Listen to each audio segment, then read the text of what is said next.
An all-new 2020 starts right now.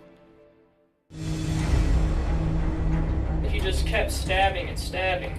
I remember trying to defend myself like this with my hands, and that's where I got the cuts on my hands. Jason was confronted by the assailant. Someone that came into their apartment had assaulted him and his roommate. Because she was stabbed so many times, you think, this is personal. This is someone who wanted her dead. When you go into her apartment, what is the scene like? You could tell that there was a struggle in there. She fought hard. Jonna went door to door trying to get assistance. At one point, I was praying. It wasn't her. They had made a mistake. Now, revisiting the scene of a nightmare. He pushed me back this way, and I fell on the bed like this. I took off, and I ran as fast as I could this way. Did it trouble you that he ran away from the scene to get help instead of trying somehow to help her? Scared, he wants to get away. So he ran from here over this way to the convenience store. I didn't have anything to do with this. If I had something to hide, why would I take this test?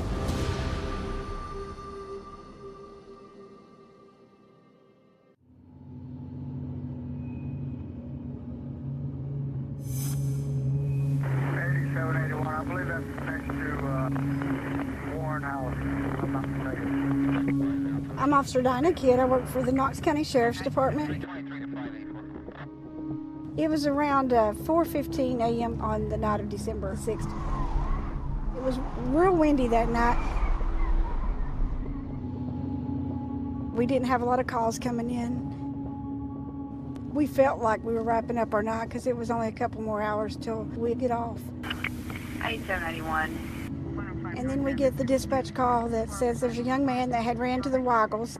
1080 with the victim just occurred at Weigels, 328 North Cedar Bluff. Time, stand by for update.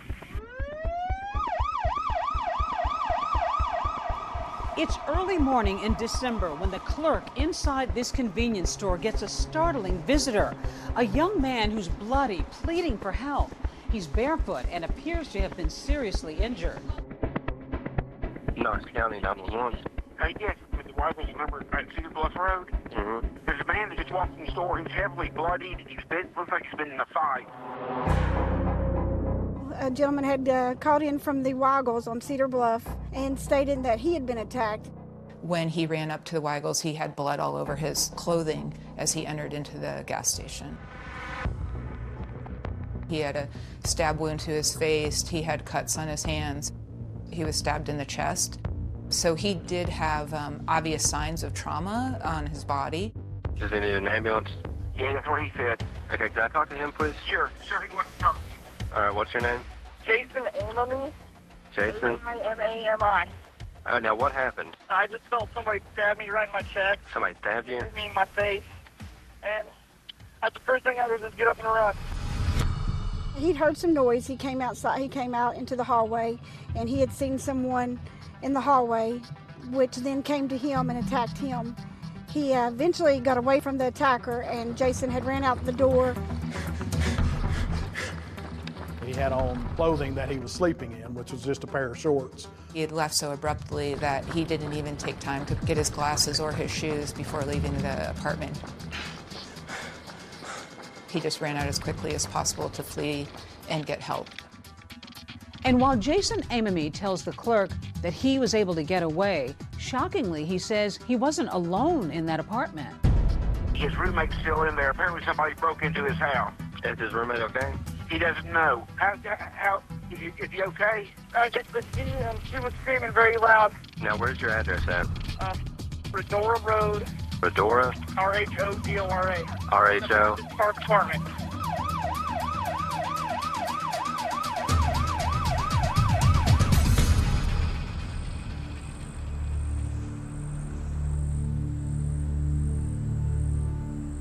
When the call came out, we then went to the apartment complex to check on the girl and kind of see what we could find there. 21-year-old Jonna Berry is barely clinging to life.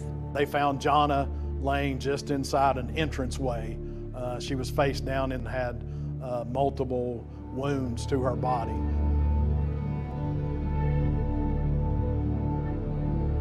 You were one of the first responders here. Yes, ma'am. What do you remember about Jonna Berry? What kind of shape was she in?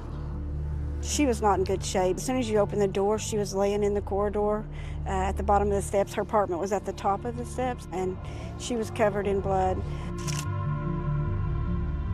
That it was her hair. She's got beautiful blonde hair, and it stuck with me because at the time I thought she might have red hair because there was so much blood. Just kind of moaning, making a few sounds, but was unable to talk due to her injuries. She did have a very large wound on her neck. She also had multiple stab wounds across her body. Over 25 wounds to her body. It was very obvious that Jonna had been in a fight for her life and that it was a very violent struggle. For me, it was one of the worst crime scenes that I have been involved in since being in law enforcement.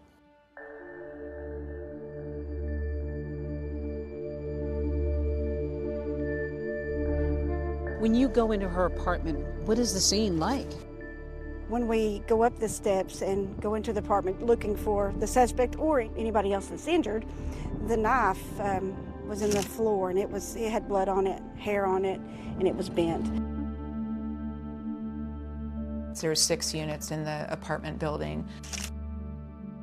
There was blood on each of the doors within the 6 units. And we could tell from that Jonna was the person who went door to door trying to get assistance. It's 4 o'clock in the morning. It's not the middle of the night, per se. One individual thought someone was breaking into his apartment. We called 911. Knox County 911. Yeah, we hear a lot of noise outside my apartment. There was a lot of banging on the doors back downstairs. Now I hear some sort of yelling. I don't know what it is. It's someone else. He looked out his peephole of his door. Do you see anybody outside? I look out the peephole. Yep. What's your name? Just hang up on me. She didn't see anyone. It's because Jonna was crumpled on the ground below that peephole. Absolutely heartbreaking. Unfortunately, the call dropped and there was no other activity. Everything we have for Brandon Park Apartment. Once the residence was cleared and we noticed there's no one else injured in the apartment, we go back down the stairs. I go back to her. So I leaned down and was talking to her, asking her if she knew who done this, if she knew where they went. I was just asking her all kinds of questions, try to help us find out who done this and what had happened. She would move around a little bit, but she couldn't answer me. So by this time, I just kind of held her hand and waited on EMS to arrive.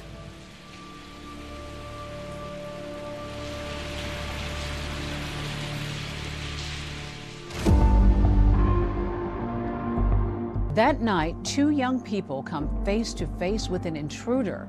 Jason manages to escape, but Jonna, who was too injured to speak, denied. We were wondering what led to this horrific tragedy. The attacker has vanished, the motive unknown. Are our children safe? Are we safe? We had no idea who did this.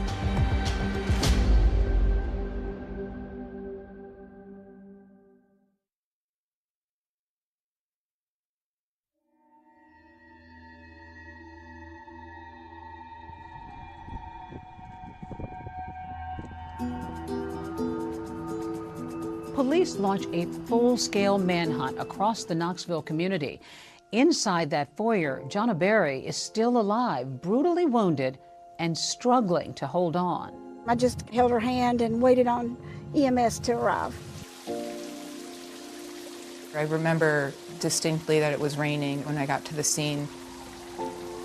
Jonna dies in the ambulance, her fight ending before she ever reaches the hospital. What do you think that may have meant to her or to you to even just be there to comfort her? I hope it helped her, and to me it would mean a lot if that was my child there.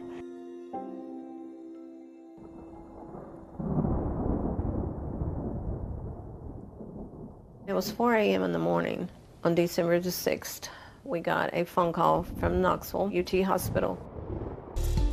The gentleman on the other end of the phone, he asked to speak to Mike, which was very unusual because nobody called my cell phone and asked to speak with my husband. She handed me the phone, and there was somebody on there said, "Are you Michael Berry?" And I said, "Yes." "Do you have a daughter, Jonna?" And I said, "Yes." Just to let you know, your daughter was murdered. I heard him say, "Jonna's been murdered." And at one point, I was praying it wasn't her. They had made a mistake. Yeah. My youngest son lived here, so I called him and I said, hysterically, "It's Jonna. Something's happened. You need to get to UT." This had to be a nightmare for everybody. It was. It rained all the way. It was like the angels was just crying. Just something that you never forget. After nearly 4 hours on the road, Jonna's parents finally make it to the hospital.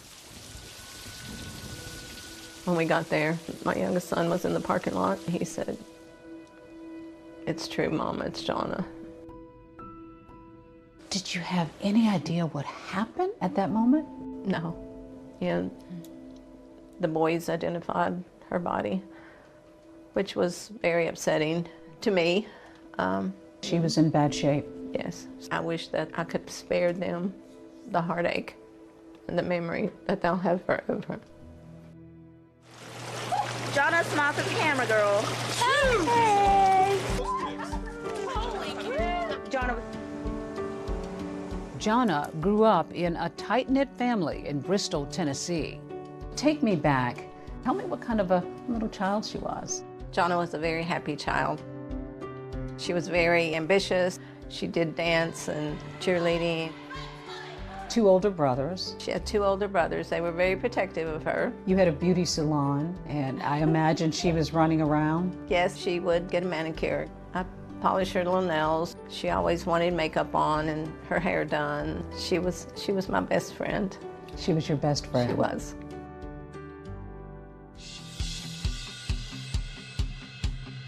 After high school, Jonna heads off to East Tennessee State University, where she gets a degree in child psychology. What was it that she aspired to? What were her aspirations? She wanted to devote her life to children. She wanted to help them in any way she could.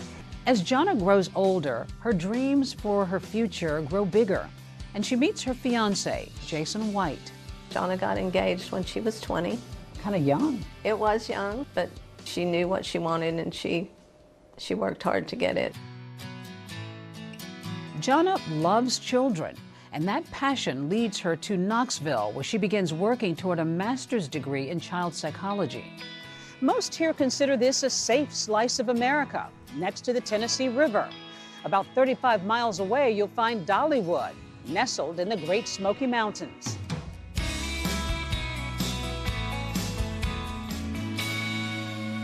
She's going to school, she's moving, about to get a new degree. That's a lot. But she was so ambitious. She was constantly on the move. How does she go about finding a place to live? She was in the process of looking for an apartment, but we hadn't found the exact thing, so she stayed with a friend from college. She rented a bedroom. That friend was Jonna's roommate, Jason Amami. I'd known Jason for a couple years prior, when she was in college. He was somebody you were familiar with? Yeah, we knew him, and he was a good friend. It was just a temporary thing. Were you at all questioning or concerned about Jason Amami? Jason was stabbed also, but Jonna's brothers and her dad wondered why Jason didn't help her. And police have their own questions. They sit down for the first of several interviews with Amami. He was able to explain to us that he woke up in the middle of the night because he heard a scream. Jason knew that Jonna did have nightmares, so at first he assumed that she could have just been having a nightmare. But as he got up, he noticed that there was a male figure backing out of Jana's bedroom. Jason was confronted by the assailant. He was stabbed about 6 to 8 times. At that point, Jason didn't hear any more screams for Jana. He wasn't sure if she had escaped the apartment or not. He just ran out as quickly as possible. You have an initial reaction to any attack, and that's going to be fight, flight, freeze. To unravel the mystery of Jana Berry's murder, police zero in on a critical piece of evidence found at the scene. When officers go inside the apartment, they see so much blood, it's everywhere. Then they see a bloody shoe print. A single shoe print soaked in blood. Could this be the clue that unmasks the killer?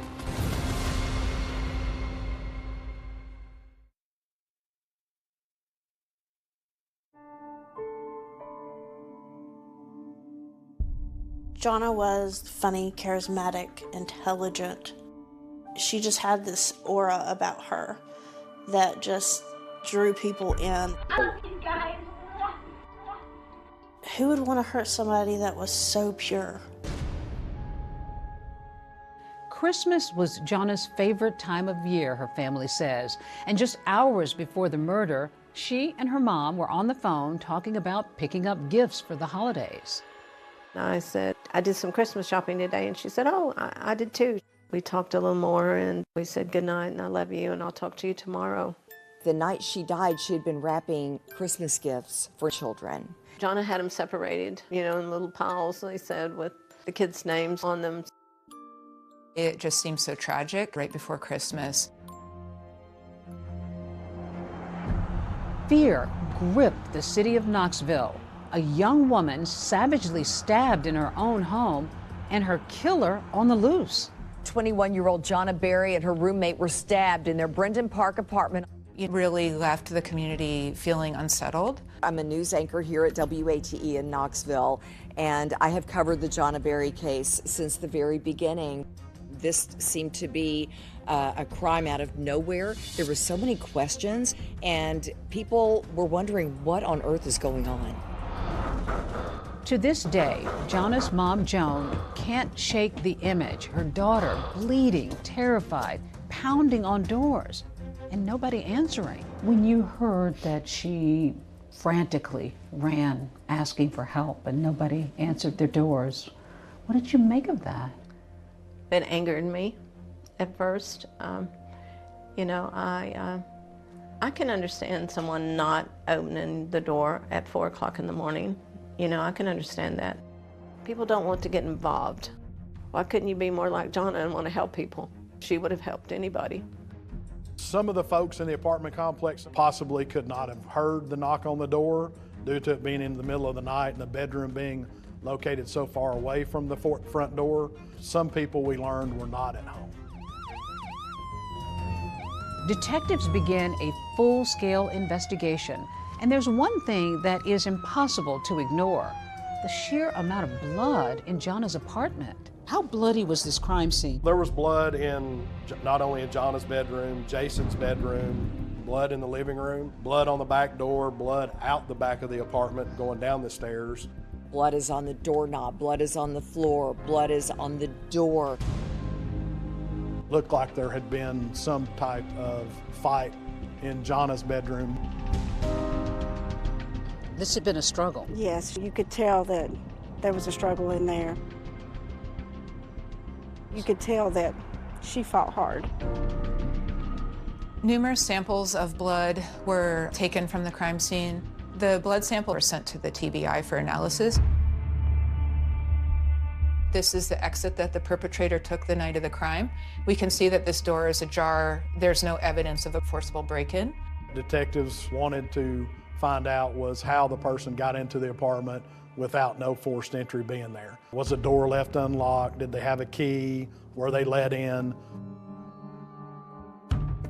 There was some speculation that Jana had been on the phone with her fiance, and perhaps in the excitement of wrapping the gifts and just having these other distractions that she forgot to lock the door. Could it have been a friend of theirs that was in the apartment? Was it somebody that had gotten upset with Jason or Jana? So there's a lot of different theories that were being thought about of what could have happened. Investigators also discover curious items in the apartment, like a hat and a CD case they believe belonged to the killer. The Atlanta Braves hat, the CD case, all of those things were leading us to believe that someone else possibly had entered the apartment since these things did not belong to either one of the occupants of the apartment. The murder weapon was discovered in the hallway directly outside of Jana's bedroom. The knife was in the floor and it had blood on it, hair on it, and it was bent. The hair that was found on the knife appeared to be from Jana. We knew right away that the knife came from inside the home. It was part of a matching set that was from the kitchen. What stood out to me the most about the weapon is how damaged it was. The handle was broken, the blade was bent. I could only assume that it had hit bone, that it was used multiple times, that it was very violent just given the force to break the handle. While the murder weapon reveals a violent struggle, there's a single piece of evidence left on the blade which might point to the hand that held it. There was a partial fingerprint that was found on the knife. There was an unknown DNA that was found on the knife. Now that's got to be important because now that's going to be something that's going to lead you to somebody. Oh yes, very, very important. If we can match a fingerprint or a partial fingerprint to someone, that would help. Our guys photographed it, sent that off to the lab to see if they would be able to get the fingerprint off of there and see if it was in any kind of system or database that they had. But police aren't finished yet. In Jason's room, they discover a piece of cardboard and on it a damning piece of evidence. There was a very pronounced shoe print. And what stood out about the shoe print the most is that it was in blood. Detectives also take note of the shocking number of times that Jana was stabbed. Jana's autopsy revealed that she suffered over 20 stab wounds, some of them to her neck, head, and face, as well as her chest, back, and legs. She had close to 26 stab wounds. The nature of the crime, it was a very intimate, personal crime. It kind of led to maybe thinking it was somebody that knew her, that had gotten mad at her, maybe a crime of passion. So we were looking at people who were close to her. Because she was stabbed so many times, you think, this is personal. This is someone who wanted her dead. This had to be someone who knew her. And that's when detectives begin looking closely at the two Jasons in Jana's life.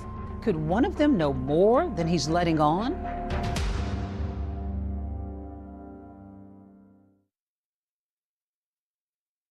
He was following her. We looked at surveillance video, never did come up with anything from the mall. As far as the hospital goes, that was sort of a dead end. It never produced any kind of information either. Jana had no enemies. You know, nobody ever expressed being angry with her, or she never had any trouble with anybody. We had no earthly idea of who could have done this. We really focused mostly on her closest circle. The first people that we wanted to clear from Jana's murder were Jason, the roommate, and Jason, her fiance at the time. The violent nature of the attack, the numerosity of the wounds, all hinted towards some sort of personal relationship that she may have had with somebody. Joan Berry says her daughter met Jason White at a party when they were both students at East Tennessee State University, and the romance moved quickly. We're very fond of Jason. She got engaged at Christmas, and she couldn't wait to show me her ring. She wanted more than anything to be his wife and be a mom and raise a child with him and have them grow old together. She was so excited to marry him. After graduation, Jason moves to Michigan to get his law degree, while Jana moves to Knoxville to continue her studies. He was in Michigan, and every night she would go to sleep with them talking. And then when she would go to sleep is when he would hang up. In speaking with Jason White, he had explained to us that he talked to Jana that night. Detectives learned through his cell phone records that his cell phone appeared to be in Michigan the entire time. No, there was no suspicions in my mind. I had never crossed my mind that Jason White ever did that. Very quickly within the investigation, Jason White was cleared as a suspect. Police Police are also interested in talking to the other Jason in Jana's life, her roommate, Jason Amami. So, how are you doing? I am doing good. Police interview Jason the day after he gets out of the hospital, where he was treated for wounds to his chest, face, and hands. Once Jana's fiance was ruled out, all eyes went to her roommate. And one of the first questions investigators asked him was, do you have a romantic interest in Jana? As far as your relationship with Jana, how long have you known her? I've known her for probably at least over 5 years. Okay. Did you guys ever date? No. Never? No. I was living in Knoxville and she needed a place to stay, so I said I'd be happy to let you live with me. That wouldn't be a problem. She's got her fiance, but this is another guy. What did you make of the arrangement for her to move in with a guy as a roommate? I was fine with that. I'd known Jason for a couple of years. He was a boyfriend of one of her good friends too, so. And even her fiance, Jason White, he didn't have a problem with it. He tells Detective Delgado that on the night of the attack, he was watching TV when Jana decides to go to bed. She probably went to sleep about 10:30. I probably went to sleep 12:30 around there. What do you remember after that? I just remember waking up, hearing screams. I looked at my alarm clock. I believe I remember seeing a 4, so probably 4 a.m. sometime. Jason says it's not the first time he's been awakened by Jana screaming at night. She sleeps very light. She told me when she first moved in, she said, if I wake up and I'm scared or something, just come in and check on me, make sure I'm okay. At first he assumed that she could have just been having a nightmare, but as he got up and he was leaving his room to enter her bedroom, he noticed that there was a male figure. Next thing I remember is I'm on my bed and he's on top of me. I just remember fighting with him. He punched me in my face.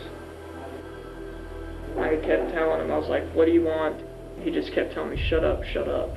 And then I felt a sharp pain right here, and that's when I knew he had a knife. He grabbed the knife to try to get it away from the individual. He kicked the individual in the groin area. The individual went back against the bedroom wall. He saw an opening that he would be able to get out of the bedroom. At that point, he didn't hear any more screams for Jana. He wasn't sure if she had escaped the apartment or not. But at that point, he just ran out of the apartment as quickly as possible. You ran out of the apartment. Did you take anything with you? I didn't even think about it. What were you wearing? I was wearing blue workout shorts, which I wore to the gym, and a pair of boxers. Okay. And that's all I was wearing. I just ran straight out the door and right across the street. And I was banging on some of the doors at the other complex. Investigators zero in on an important point in Jason's story. He came face to face with his attacker, Jana's killer. Now, let's just go through what this guy looks like. He's got short hair, kind of like mine. It's like a brownish blonde color. He felt confident that he would be able to identify the person, provide a sketch of what this individual looked like. This is Tom. Tom, this is Jason. Hey, how's it going? Tom's going to help you with the composite. Using Jason's detailed description of that attacker, police are able to generate a photorealistic computer composite of their suspect. So he's able to give you some details about what this intruder looked like. Yes, because he was face to face with that person. So he's really the only living survivor that can give us a description of the individual. Despite Jason's cooperation, investigators say they still have lingering questions about Jana's roommate. There was no forced entry, and I think that led investigators to probably focus a little bit more on Jason Amami. Also, we had to look at the murder weapon came from within the apartment, within their own knife set. So, Jason had access to that. Could he have gotten the knife and used it to commit this crime? Could he have cut his own finger? It'd be pretty hard to stab yourself in the face close to your eye, but we couldn't rule that out. Is Jason a victim or a suspect? Investigators take him back to the scene of the crime. Will his story hold up? He just kept stabbing and stabbing. That's at the point to where I noticed he finally had a knife. The walkthrough was really important for us. Look for inconsistencies regarding what he was telling us about the scene, what happened that night.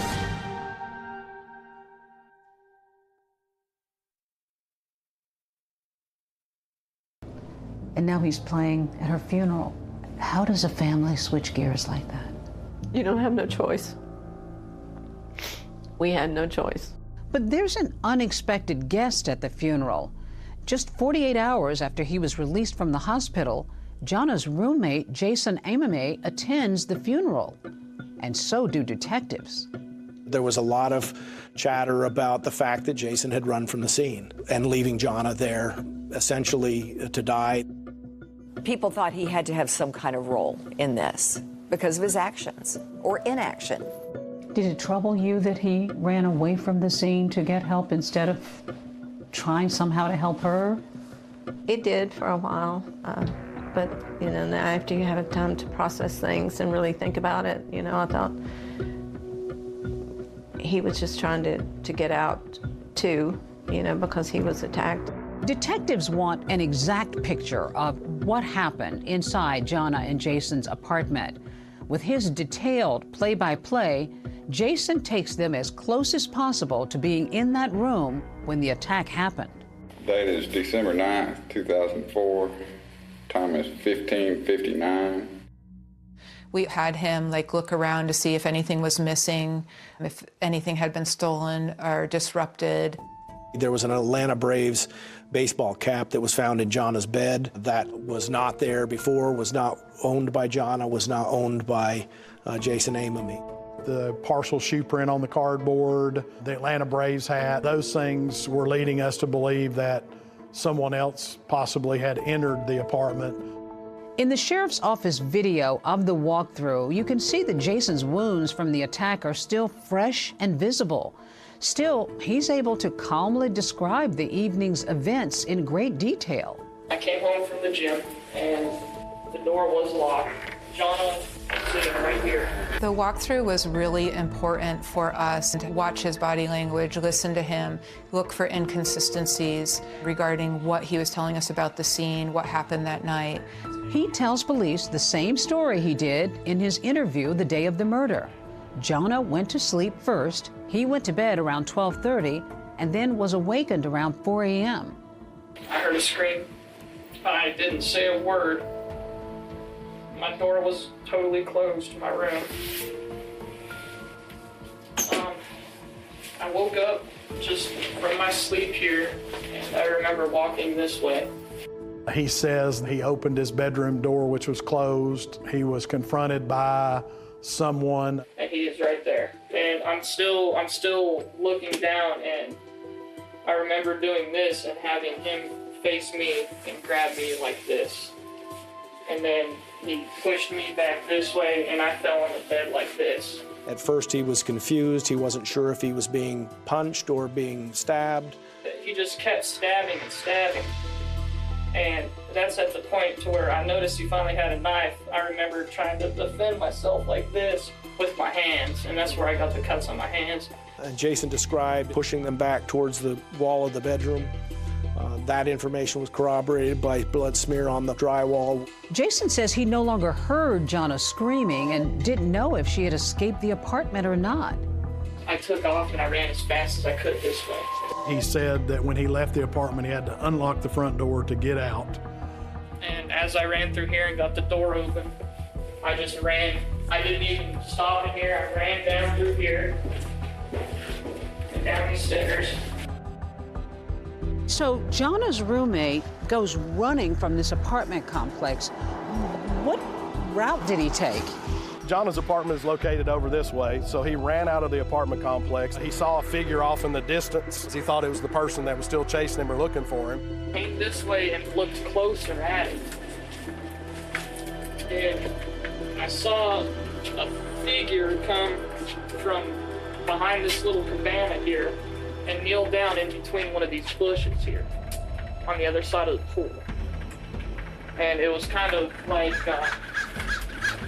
somebody going like this. Walking like this.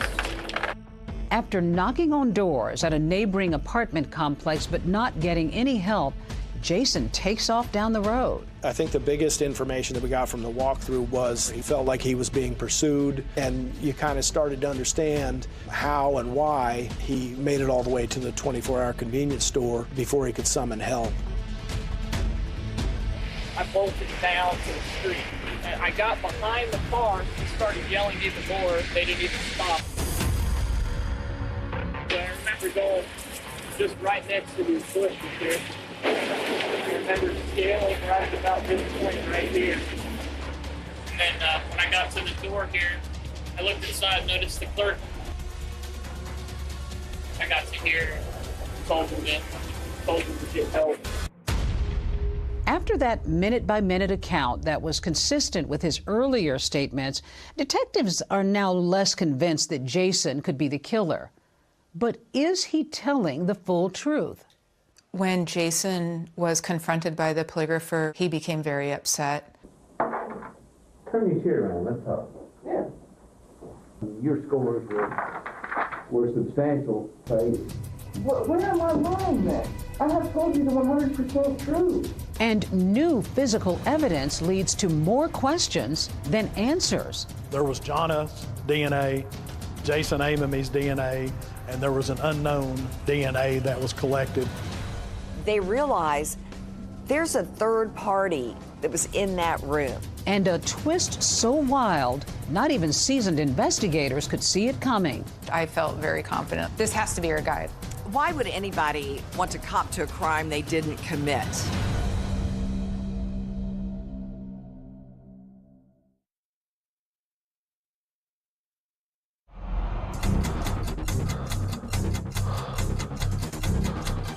A family still looking to track down a murderer tonight, nearly 3 years after their daughter in a UT co-ed is killed in her apartment. What is that like for you as a family to have your daughter murdered and no one arrested for it? That was the only thing on my mind from morning to night. That's all I could think about. When it comes to this mother wanting to find answers, she would stop at nothing. We need to know who did this to Jonna. We need answers. We would follow up with the tips that we would get. Ruling out suspects. All I'm trying to determine is the truth. And I'll give My point, Jason, that you haven't told it to me. I have told you the 100% truth. And seeing what's left. There was an unknown DNA that was collected from several locations inside and outside of the apartment. Now that's got to be important because now that's going to be something that's going to lead you to somebody. You get the case of Jonna Berry and you're running samples. Give me an idea of how that works. There's no other person, literally no other person in the world, but you that could have left that sample. You know what happened to this girl?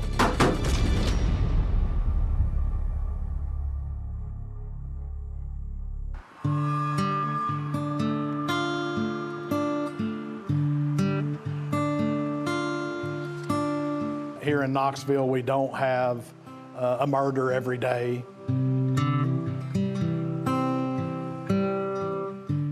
When something like this happened to Jonna Berry, it kind of shook up the neighborhood. Brendan Park Apartments calls itself a peaceful retreat here in West Knoxville. But one early December morning, that peace was shattered. 21-year-old Jonna Berry had been brutally stabbed in her own apartment. In a million years, I would never have thought that this would have happened to my daughter.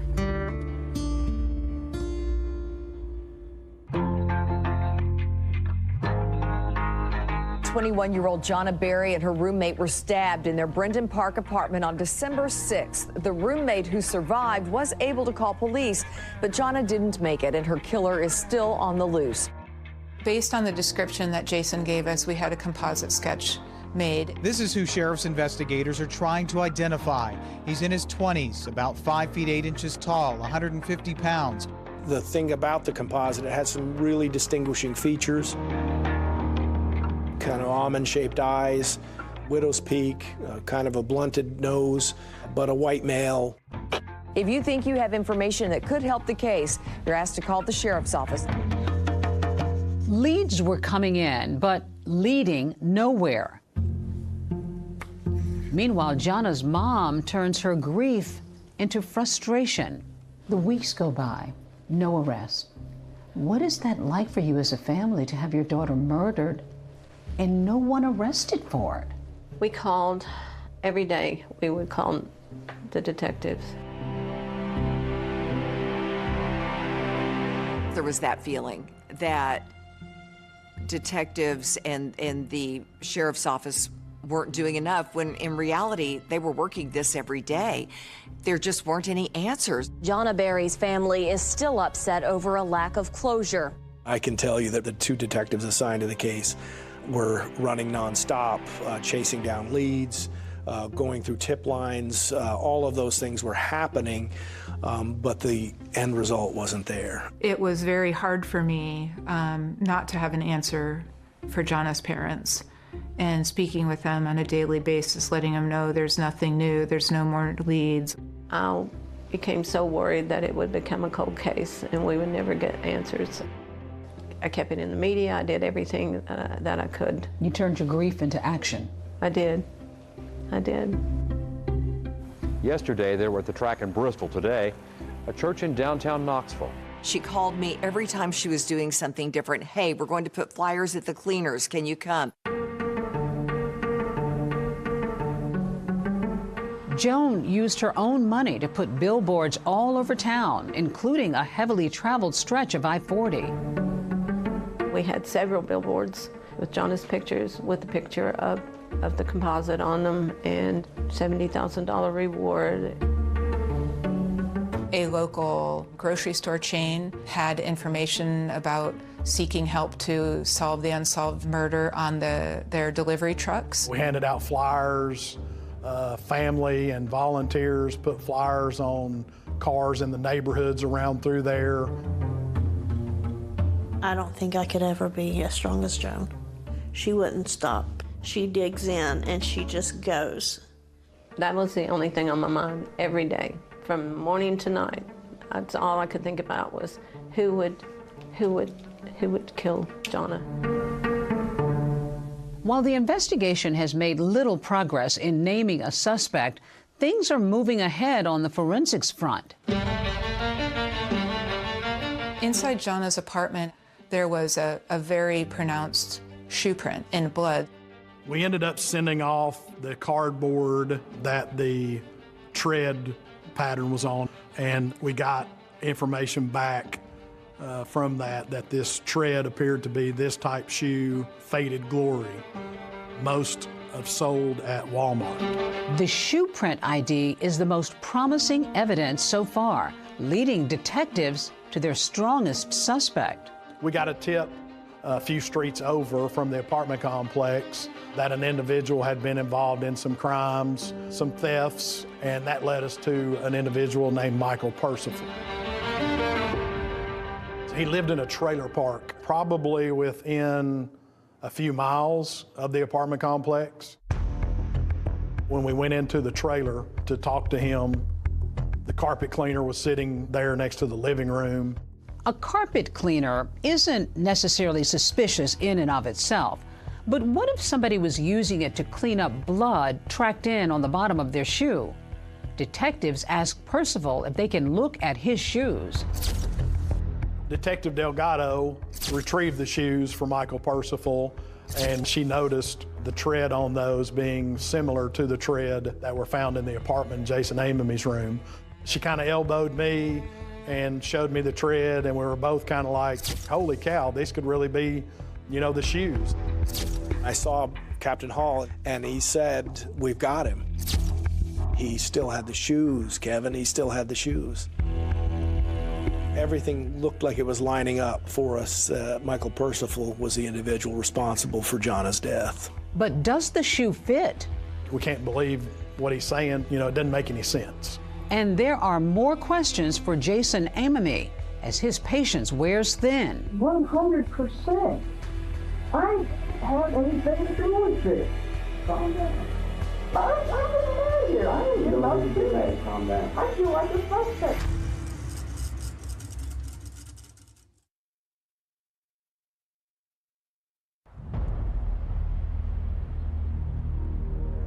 Detectives Hall and Delgado have just gotten a big lead in Jonna Berry's murder case. They're led to a 19-year-old named Michael Percival. His shoes appear to match that bloody shoe print left behind at the crime scene. I felt very confident. This has to be our guy. Both of us were kind of big-eyed. It was just like, we've got it solved. We couldn't believe that he kept the shoes. Investigators bring Percival in for an interview, and in a shocking admission, the teenager says he witnessed the murder. When Michael first admitted to being at Jana's house, he explained that this was part of a drug deal gone wrong.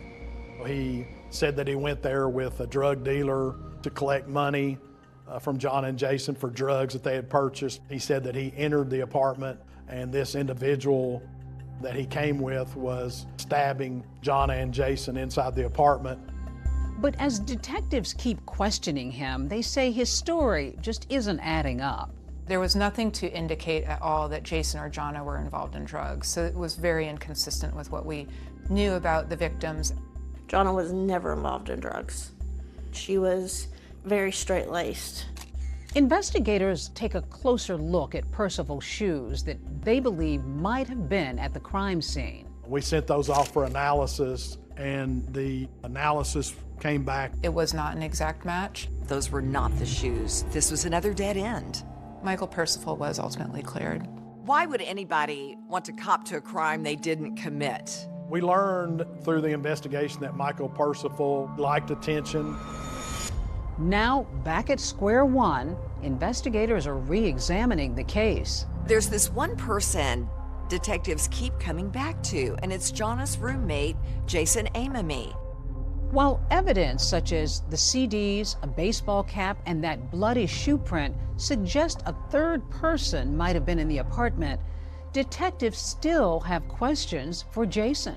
We wanted to 100% make sure that Jason wasn't involved in this in any way. Even if there was another person involved, that he didn't let them in. So police ask him to take a polygraph test. He agrees, and the test is videotaped.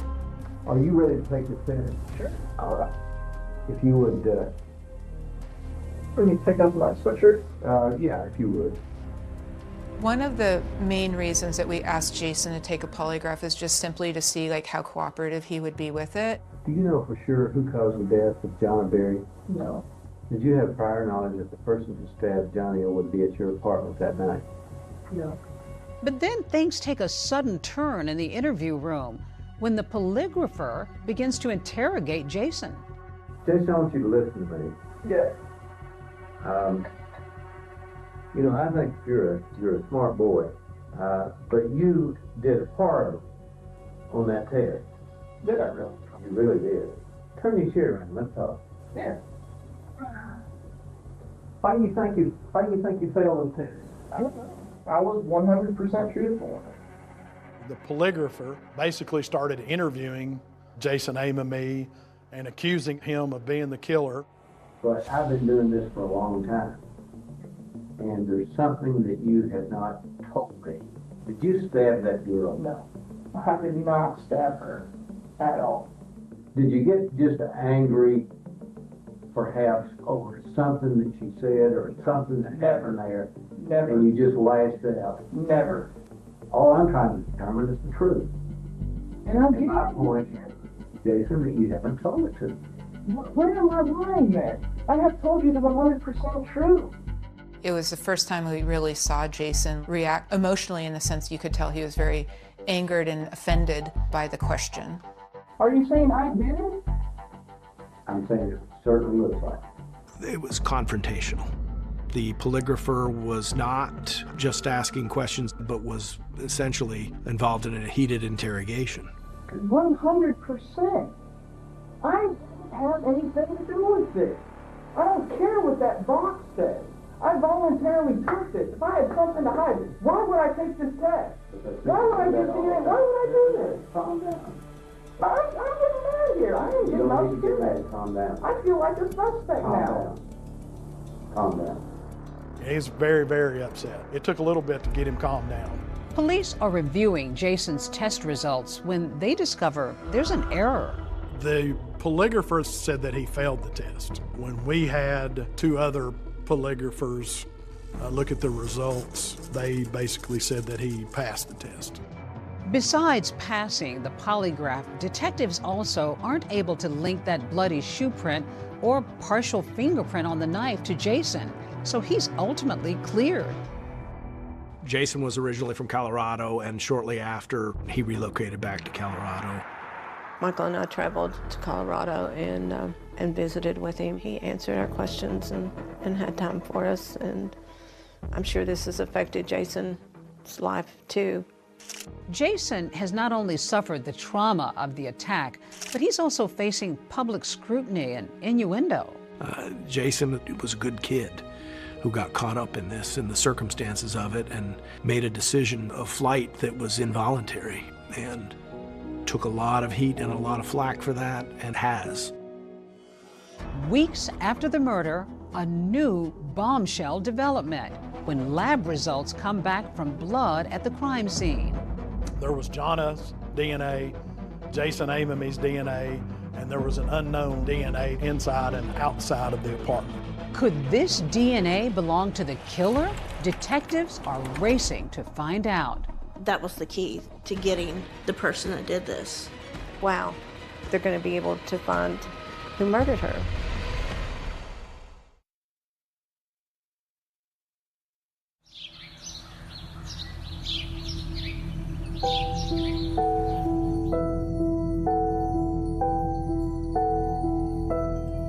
I see memories of Jana everywhere in the house, right? Yes. These are Jana's little baby shoes. They rest here? That's where they stay here all the time, yeah. Even though years have gone by since their daughter's murder, this is my pride and joy. I love this. In nearly every corner of every room, mementos of Jana. This is Jana's room. We call it Jana's room. Jana's room. Still. And I still have her wedding gown. You still have her wedding gown. All these years after later. 20 years. This is it. That's beautiful. This is the dress, her wedding gown. All the beading. Oh, look at the train. Oh. She looked beautiful in it, yes. 20 years old.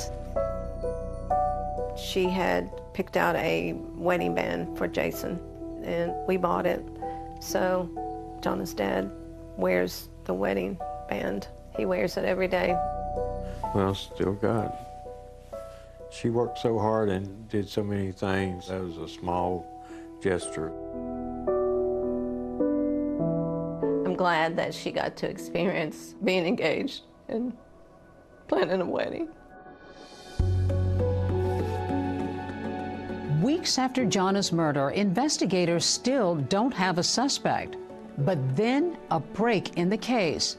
DNA results have just come in.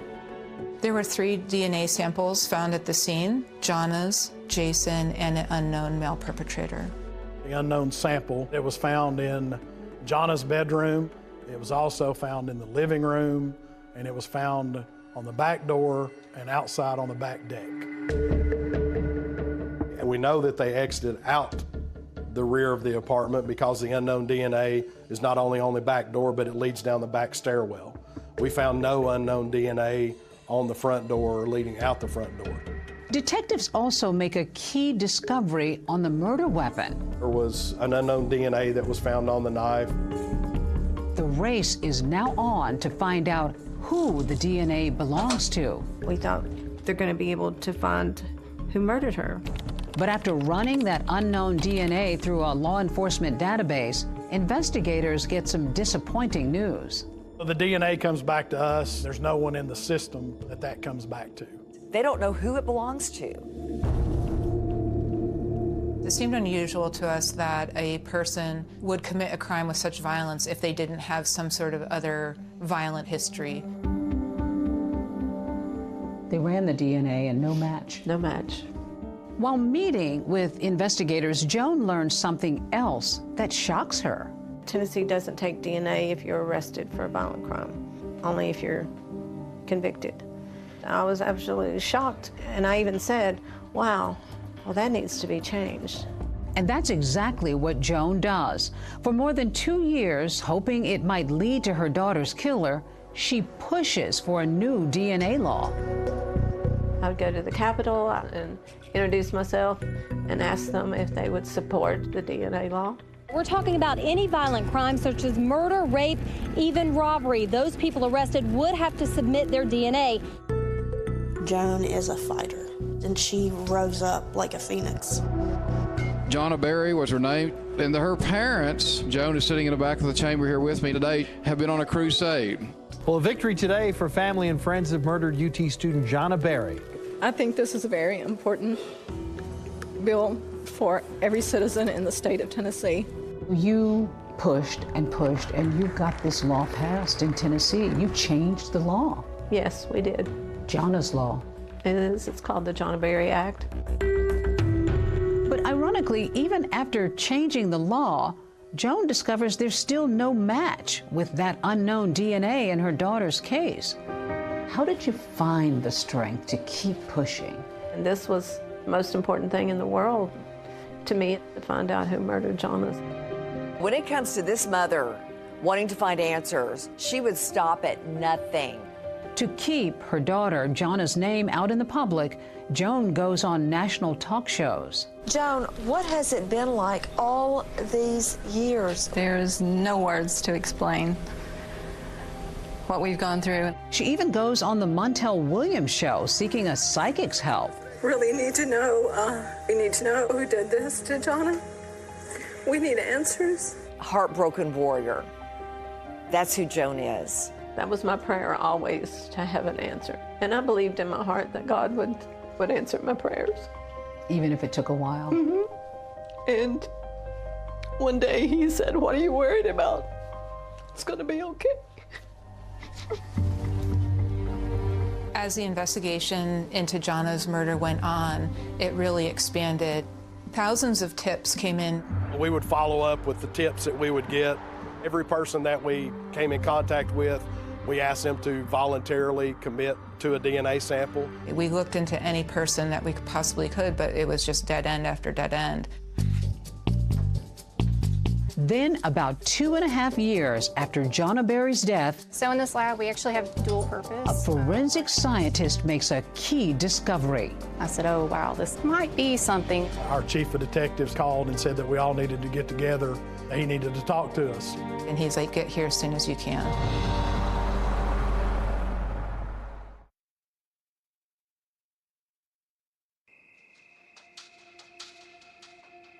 A family still looking to track down a murderer tonight, nearly 3 years after their daughter and a UT co-ed is killed in her apartment. The main thing that you're going on is DNA evidence. Yes, we had the unknown DNA. It was really our only connection to the person that was connected to this crime. We thought, will we ever have this case solved? Then the case makes a turn. Someone called in a tip after looking at the composite sketch, and they said, that looks like someone I know. And that someone is Taylor Olson. Looks very similar. Yes. Taylor Lee Olson is 22 years old. He lived about 15 minutes from the crime scene, and he was known to have committed some petty crimes, also harassment, theft. He also had an outstanding warrant for his arrest out of another jurisdiction. We arrested him, asked him about the crime. Does he present in any way at all to you that he might have a connection to this? He said that he didn't know anything about the crime. He voluntarily gave us his DNA. Given that Taylor Olson only had smaller petty crimes, he didn't really fit the profile of who we were looking for. We just thought, hey, you know, this is just another person that looks like the composite sketch. Olson's DNA is then sent to a lab to compare it to the unknown DNA found at the crime scene. It comes back, it is a match to the blood of that unknown person found at the crime scene. So in this lab, we actually have dual Jennifer purpose. Millsaps, the forensic scientist at the lab, made the match. I looked at it a couple times. I wasn't too sure. I wanted to make sure that it actually was a match and I hadn't confused something. So we actually ran it twice to verify it. That must have been a big moment. Oh yeah, it was huge. Amazing. probably one of the happiest moments of my life. We were all very excited, high-fiving each other, celebrating. Gave Brad a big hug or something because we couldn't believe it finally happened. You get a phone call. There's a match. I couldn't believe what I was hearing, so I said, I want to put you on the speakerphone because I wanted Mike to hear too, because I didn't trust what I was hearing. It was the blessing that God had answered my prayer. So when we come back to town, we learn that Taylor Olson has a couple more outstanding warrants for his arrest, a burglary and a theft. At that time, detectives don't have a warrant to arrest him for murder. So we go into mode of looking for him and trying to locate him on those arrest warrants. He was found, ironically, in the mall where Jonna worked, in the parking lot of the mall. He was inside the trunk of a car. He was trying to hide from the officers. So we took him into custody. You had your suspect. We had a suspect. We wanted to give him an opportunity to explain why his DNA or his blood was found there in the crime scene. What's up, Taylor? How you doing, man? Very good. It was very important to us that he didn't have any upfront knowledge that we were going to talk to him about Jonna or the DNA. Do you know why you're here? Pretty much. What for? Guys accused me of breaking into his house and stealing a bunch of steal. Had you ever heard about the Jonna Berry homicide case before? Mm-hmm. So you'd never seen Jonna Berry before? Like, in person? Yeah. No, I've never met her.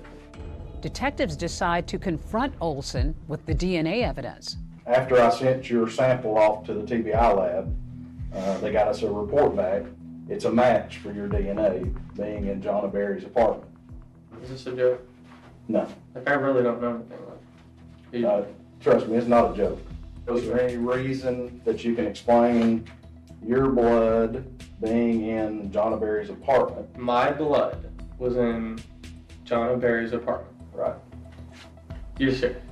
Yeah.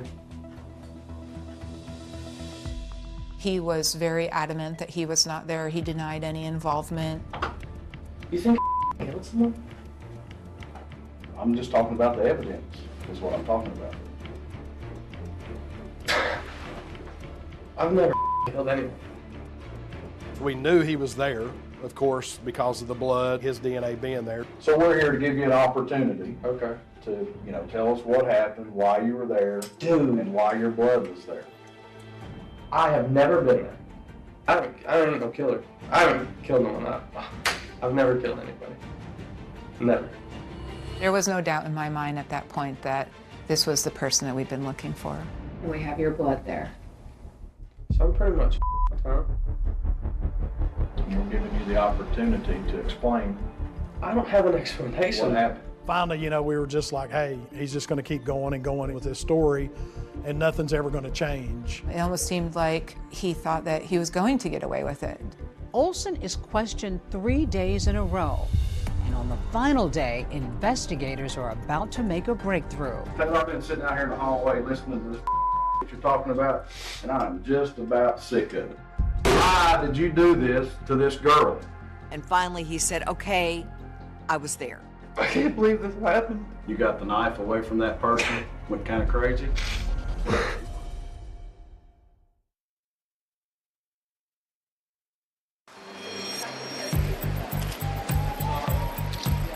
Have a seat now, Chair. You want both free? Yeah. Okay. This is your opportunity to tell because this is your last chance.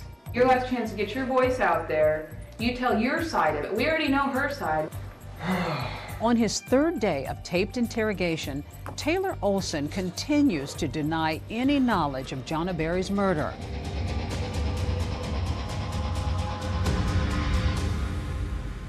Why don't you tell me what happened when you were inside? I don't know.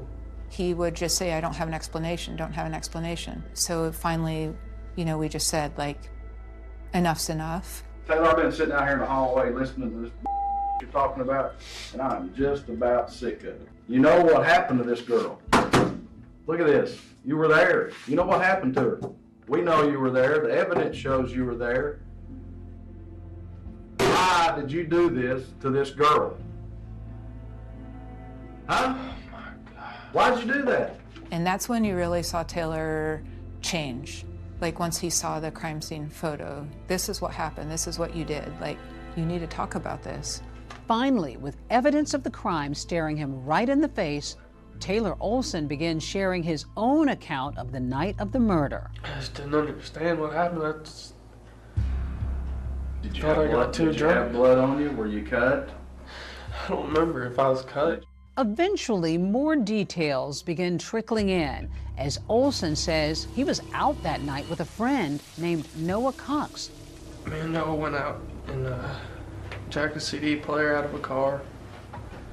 And we kind of got lost from each other. And someone came out when we were breaking into cars and yelled at us. Ran off. I don't know where the hell he was. Now, wandering around on his own, Olson says he suddenly found himself outside Jana's apartment. He says he goes up back steps of Jana and Jason Amami's apartment. I was looking for some keys. And then someone said, "Who are you?" or "What are you doing?" or something. And I was like, chill out. And then I just heard like a yell, and then I just felt the pain. He goes in Jana's bedroom. Jana wakes up. He says they get into a confrontation and she has a knife, stabs him on the arm, fought with her over the knife. She did fight back hard. She fought for her life. That's why the stabbing kept going on and on. You got the knife away from that person and just went kind of crazy? Yeah. I guess they were sleeping with it.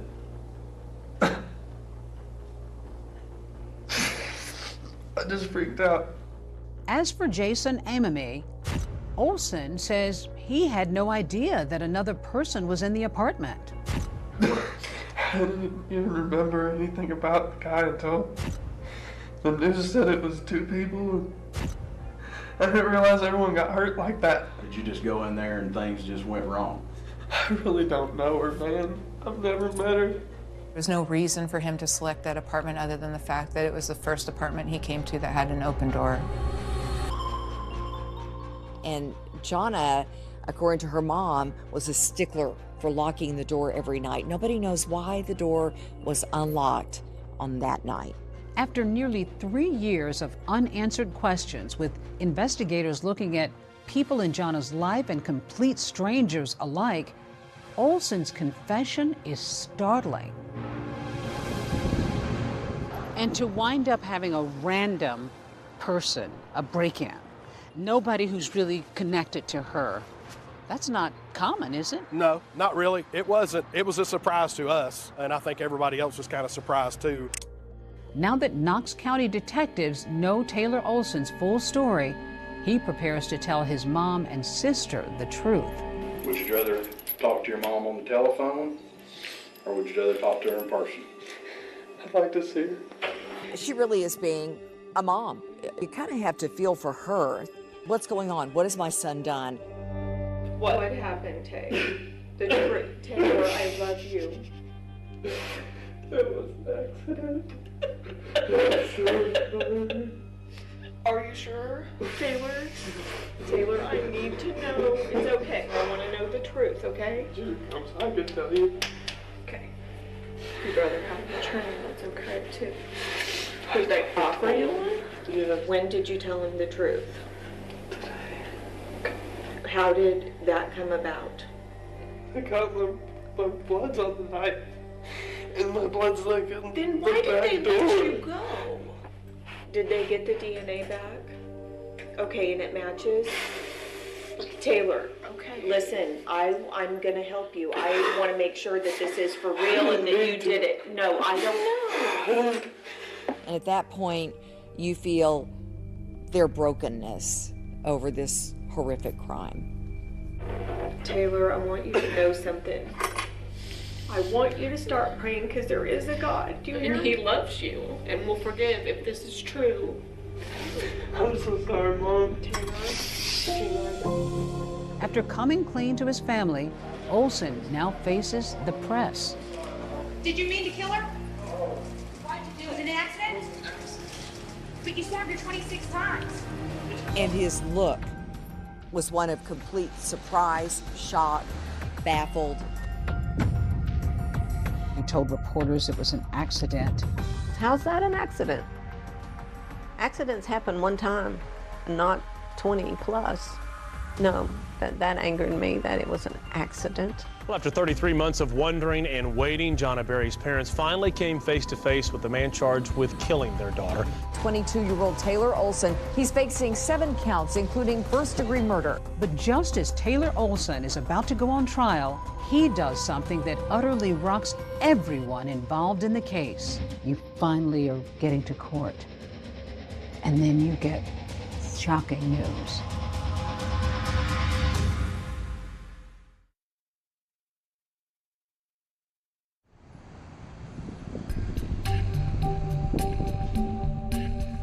Our top story tonight, this man, 22-year-old Taylor Lee Olson of Knoxville, is behind bars. Now, today's announcement providing some relief to Jonna's family, who have spent years and countless hours searching for her killer.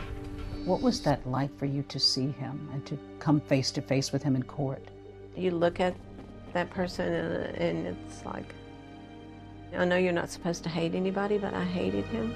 Cameras were not allowed inside the courtroom for today's hearing, but inside, 22-year-old Taylor Lee Olson did not enter a plea when he was arraigned.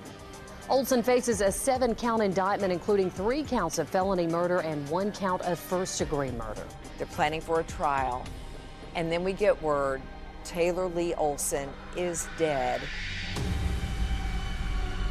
He hanged himself in his jail cell. I got a call the Monday after Easter that he had been found in his jail cell, that he had fashioned a ligature with sheets.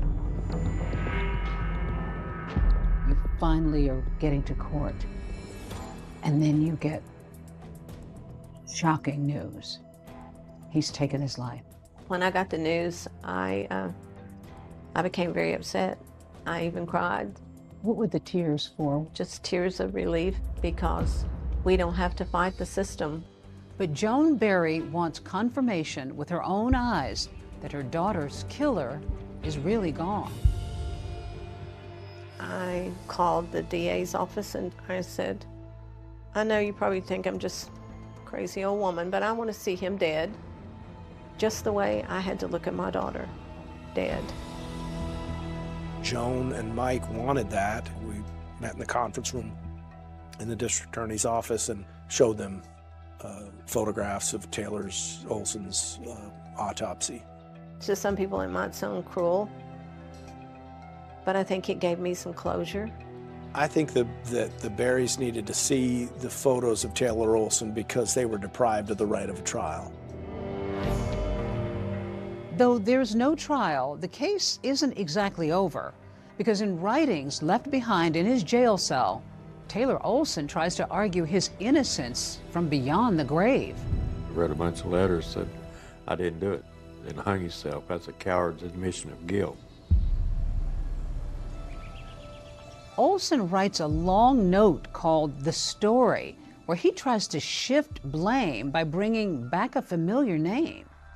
Taylor Olson said he didn't do it and that Noah Cox, his friend, is the one who committed the crime. Noah Cox was the individual that Taylor said he was with when they were breaking into vehicles and were separated.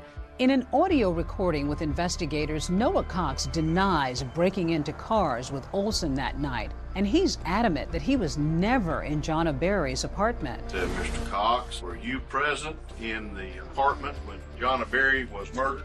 No, sir. The whole story just really doesn't make sense. We had talked to Noah Cox.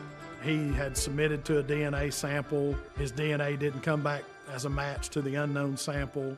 There was no evidence showing that Noah Cox was ever in that apartment. There's no other blood samples, fingerprints, nothing to indicate that anyone but Taylor was there. Taylor Olson's partial fingerprint was ultimately found on the murder weapon.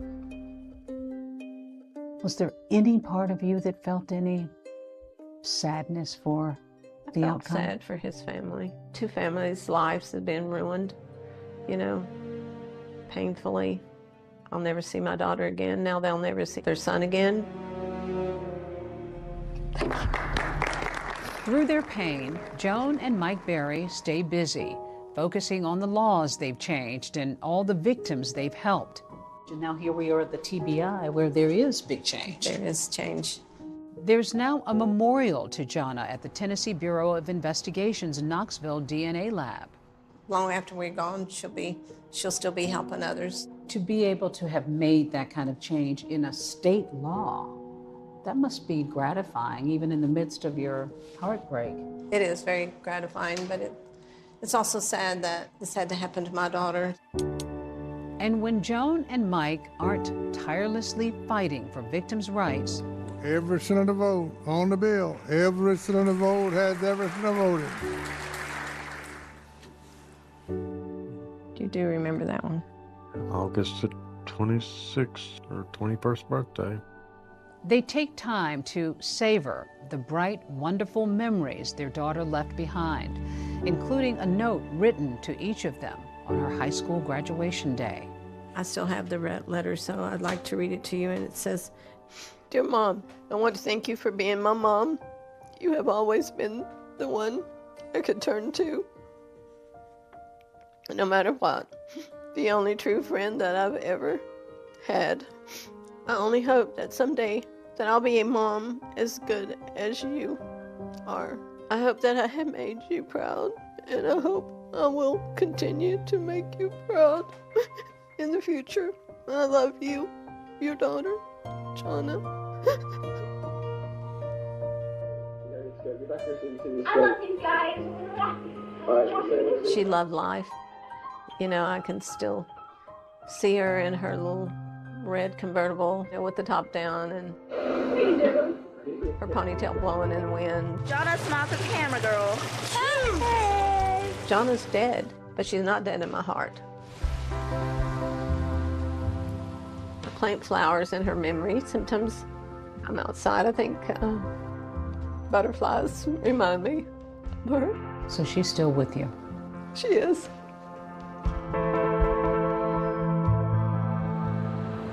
Such emotional words from a mother, David. After her daughter's murder, Joan Berry actually started a support group to help families and victims of violent crime. And Deborah, as you know, she also continues to advocate for DNA arrest laws. Today, 34 states require that DNA is collected after an arrest. That's our program for tonight. I'm David Muir. And I'm Deborah Roberts. From all of us here at 2020 and ABC News, good night.